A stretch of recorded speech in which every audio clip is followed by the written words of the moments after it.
আসসালামু আলাইকুম। আজকের ভিডিওতে আপনাদের বলবো হযরত ফাতিমা রাদিয়াল্লাহু আনহা কেন তিনি জান্নাতি নারীদের সর্দারনী হবেন, কোন কোন আমলগুলোর কারণে। আজকের ভিডিওটি আপনাকে সম্পূর্ণ দেখতে হবে, তাহলে আপনি সব কিছু জানতে পারবেন। আপনাদের অজানা কিছু কিছু কথা এবং অজানা কিছু আমল নিয়ে আপনাদের সামনে আমি আলোচনা করব। ইসলামের ইতিহাস ও ঐতিহ্য অনুযায়ী খাতুনে জান্নাত মা ফাতিমা রাদিয়াল্লাহু আনহা এর জান্নাতি হওয়ার বিষয়টি স্বয়ং রাসূলুল্লাহ সাল্লাল্লাহু আলাইহি সাল্লাম নিজে বলেছেন। রাসূলুল্লাহ সাল্লাল্লাহু আলাইহি সাল্লাম তাকে জান্নাতি নারীদের নেত্রী হিসেবে ঘোষণা করেছেন। তবে বিশেষ কিছু গুণ এবং আমল এই অনন্য মর্যাদার কারণে তিনি জান্নাতি নারীদের সর্দারিনী হয়েছেন। কিছু আমল তার আমি তুলে ধরার চেষ্টা করব আপনাদের মাঝে। এজন্য অবশ্যই আপনাকে সম্পূর্ণ ভিডিওটি দেখতে হবে। আর যদি ভিডিওটি ভালো লেগে থাকে তাহলে আপনার বন্ধুদের মাঝে শেয়ার করবেন, আর নতুন হয়ে থাকলে চ্যানেলটিকে সাবস্ক্রাইব করবেন। আল্লাহর প্রতি তার ছিল অটল বিশ্বাস ও তাকওয়া এবং ধৈর্য এবং অল্পে সন্তুষ্টি।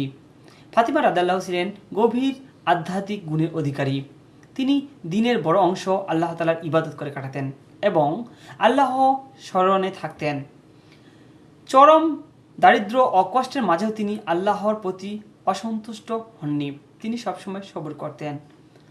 এবং হযরত আলী রাদিয়াল্লাহু তাআলা আনহু এর ঘরে তার জীবন ছিল অত্যন্ত সাধারণ এবং খুবই গরিবপূর্ণ।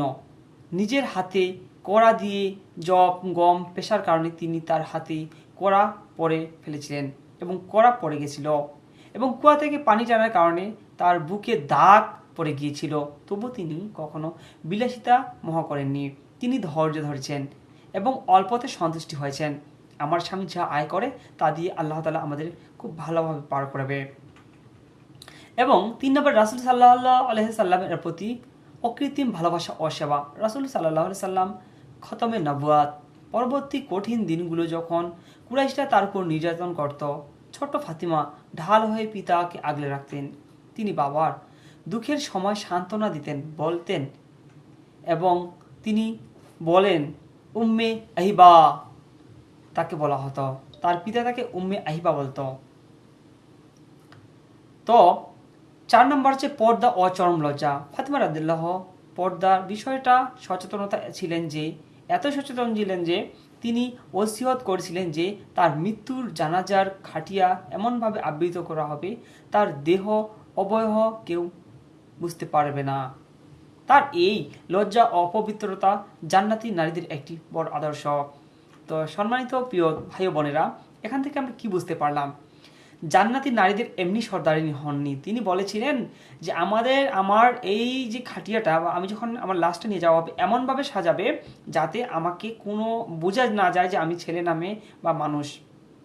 তো আল্লাহ তাআলা বলেছেন জান্নাতি নারীরা এরকমই হয়। তাদের বড় আদর্শ হচ্ছে তাদেরকে কেউ দেখবে না। এবং ৫ নম্বরে দানশীলতা ও আত্মত্যাগ। নিজের ক্ষুধার্ত থেকে অন্যকে খাবার দিয়ে দেওয়াই ছিল তার নিয়মিত স্বভাব। পবিত্র কুরআনে সূরা আদ-দাহর এর ৮ নম্বর আয়াতে যে ত্যাগীর কথা বলা হয়েছে, মুফাসসিরদের মতে আহলে বয়াতে এই সদস্যরা ফাতিমা, আলী, হাসান ও হুসাইন তার উজ্জ্বল দৃষ্টান্ত। রাসূল সাল্লাল্লাহু আলাইহি সাল্লাম বলেছেন, ফাতিমা আমার কলিজার টুকরা, তাকে যে কষ্ট দিল সে আমাকে কষ্ট দিল। সহিহ বুখারী শরীফের মধ্যে এসেছে। ফাতিমা রাদিয়াল্লাহু জীবন আমাদের শেখায় যে জান্নাত কেবল বংশ পরিচয় নয়, বরং ঈমান, পর্দা, ধৈর্য এবং আল্লাহর উপর অগাধ বিশ্বাসের মাধ্যমেই অর্জিত হয়ে থাকে।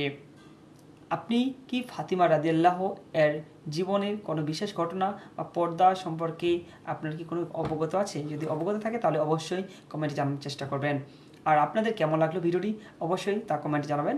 আর শেষে একটা কথা বলে রাখি, আমার কথার মধ্যে অনেক ভুল হতে পারে, অনেক জায়গায় একটু আটকাটকি হতে পারে, এগুলো আপনারা ক্ষমা দৃষ্টিতে দেখবেন। ভিডিওটি ভালো লাগলে অবশ্যই চ্যানেলটিকে সাবস্ক্রাইব করবেন, আপনাদের বন্ধুদের মাঝে শেয়ার করবেন। আর আপনার কোন বন্ধু এবং মা বা বোন পর্দা করে না তাকে আমার এই ভিডিওটি তাকে শেয়ার করে দেন, তাহলে হয়তো এই ওসিলায় অনেকে পর্দা করতে পারে। ভালো থাকবেন, সুস্থ থাকবেন, ধন্যবাদ। দেখা হবে কোনো নতুন কোনো ভিডিওতে।